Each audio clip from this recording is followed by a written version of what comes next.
आप जब प्रातः कालीन उठें तो पहले उठने का नियम लें कि सूर्योदय के 1 घंटा पहले हम उठेंगे। देखो हमारी प्रार्थना मानना। तो इस समय सूर्योदय कई बजे होता है? लगभग 6 बजे, 6:30। आप 5 बजे उठ जाइए और उठ करके सबसे पहला कार्य कीजिए, पृथ्वी के चरण स्पर्श कीजिए, भूमि के चरण स्पर्श कीजिए।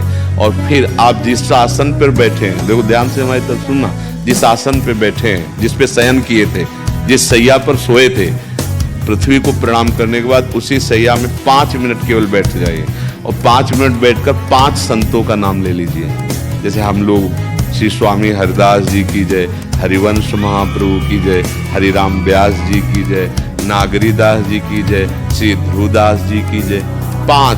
5 संतों के नाम याद कर लीजिए।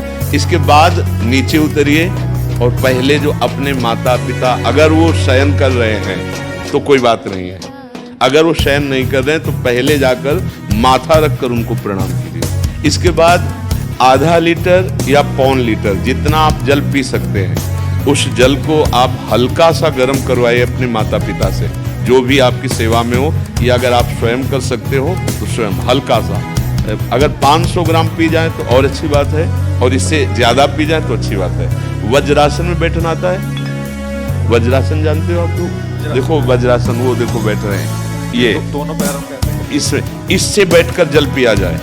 ये आपके ब्रह्मचर्य की रक्षा करेगा, कब्ज नहीं होने देगा और आपके मस्तिष्क की गर्मी को ठंडा करेगा। ऐसे वज्रासन में बैठकर धीरे धीरे 5 या 10 मिनट में जल पिया जाए, एकदम न पिया जाए। गिलास में लेकर के 500 ग्राम जल धीरे धीरे इसको पिया जाए। फिर इसके बाद आपको 100-200 कदम टहलना है। फिर इसके बाद आप शौच जाइए। शौच अगर आपका पेट साफ हो जाता है, अगर नहीं साफ होता है, कोई ऐसी परेशानी लगती है, तो 1 चम्मच ईसबगोल की भूसी और छोटी हर का आधा चम्मच अगर रात्रि में दूध से या पानी से ले ले तो वो बार बार शौच नहीं लगाएगा, पर आपकी आंतें साफ हो जाएंगी। शौच जाने के बाद स्नान करें और फिर तुरंत, अगर आपको व्यायाम आता है तो करे, नहीं तो सीधा सरल बात होती है, 20 बार बैठ जाए बैठक और 10 बार लेटने वाली दंड। और इसके बाद जो अनुलोम विलोम, तो इसे खींचे, इसे छोड़ दे, इसे खींचे, इसे छोड़ दे। इसके बाद दोनों हाथ ऐसे करके 7 बार ऐसे कर, सीधा खींचे और सीधा छोड़ दे। बस इतना ही तुम्हारे लिए प्राणायाम की आवश्यकता है। आप अपनी दिनचर्या में लग जाए। जो पढ़ाई का कार्य दिया गया है, आगे तुम्हें और भजन की बात हम नहीं कह रहे, जो पढ़ाई का कार्य दिया गया है वो भगवान की ही पूजा है। आपकी दिनचर्या जो आपको अपने गुरुजी या टीचर जी को जाके प्रमाणित करनी है, कल जो पढ़ाई गई थी आज के लिए, वो आप सुबह सुबह उस समय व्यायाम के बाद, तो आप देखना आपकी स्मृति बहुत प्रवीण हो जाएगी।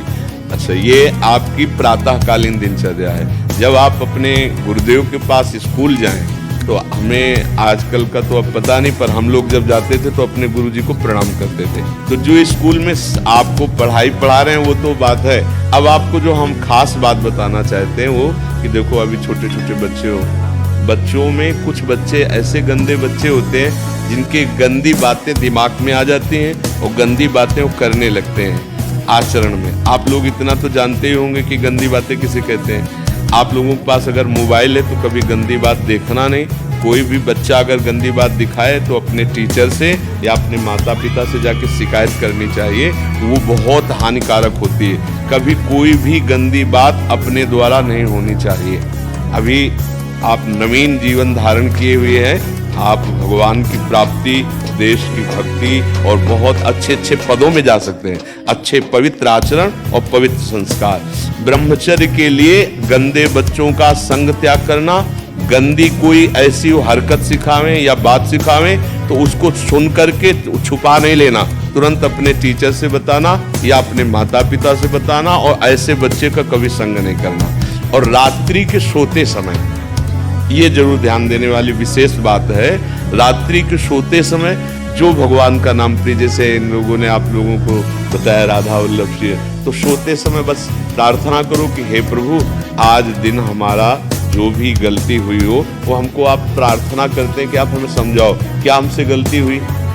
अगर पूरी दिनचर्या में ऐसा लग रहा है हमसे कोई गलती नहीं, तो भगवान सुबह से अभी तक हम सोने जो जा रहे हैं ये पूरा समय आपको समर्पित। अब देखना इसका फल देखना, एक तपस्वी की तपस्या का जो फल होता है ना उसका ये फल मिलेगा। और सोते समय बस राधा वल्लभ श्री हरिवंश, राधा वल्लभ श्री हरिवंश, इधर उधर ना सोचते हुए, ना मोबाइल देखते हुए, ना कोई गंदी बात मन में, और चुपचाप सो जाइए। और जब फिर सुबह उठे तो फिर ऐसी दिनचर्या और पढ़ाई